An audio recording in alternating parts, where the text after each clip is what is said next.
এই গানটির কথাতেই বুঝিয়ে দেয় যে এই ফুলগুলো কতটা হৃদয়ে দোলা দেয়।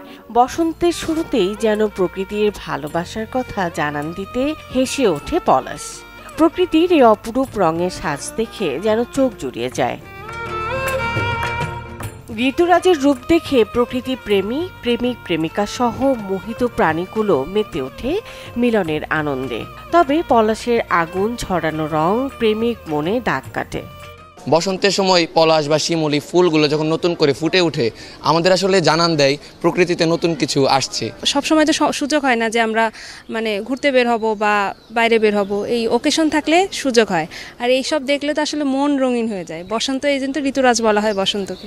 আপনি যদি কখনো দেখেন যে ভালোবাসার মানুষটা পাশে থাকে, সেক্ষেত্রে কিন্তু প্রত্যেকটা দিনই প্রত্যেকটা মুহূর্ত ভালোবাসা দিবস। কিন্তু বসন্ত তো বছরে একবারই আসে।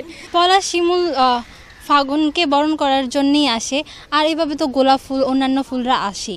তো তাদেরকে আমরা আলাদাভাবে বরণ করে নিই, তাদের সৌন্দর্যে আমরাও সুন্দরভাবে নিজেকে উজ্জীবিত করি। পলাশ ফুল আসলে অনেক আকর্ষণীয়, কারণ এটা কালারফুল। তো আর দূর থেকে দেখা যায় বসন্ত বুঝি যে কালারফুল জিনিসপাতি, তো এই জন্যই আর কি এটা আকর্ষণীয়। গোপালগঞ্জে বছর 10 আগেও প্রত্যন্ত গ্রামের অধিকাংশ বাড়ির আনাচে কানাচে রাস্তার পাশে পলাশ গাছ দেখা গেলেও এখন তেমন একটা চোখে পড়ে না। তাই প্রকৃতির সৌন্দর্য ধরে রাখতে না কেটে এই ফুলের গাছ লাগানোর পরামর্শ প্রকৃতি প্রেমীদের।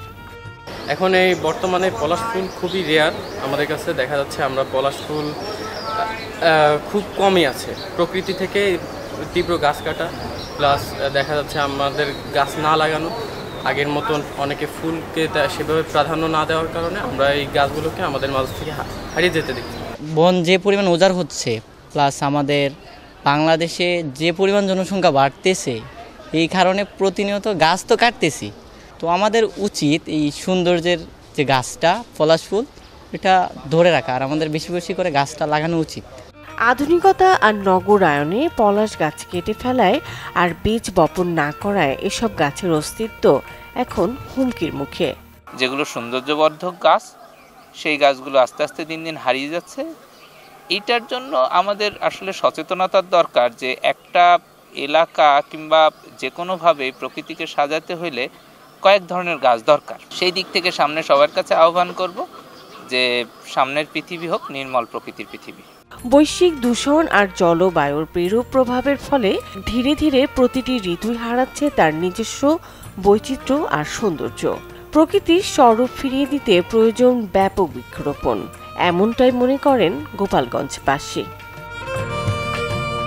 Desk report, channel 24।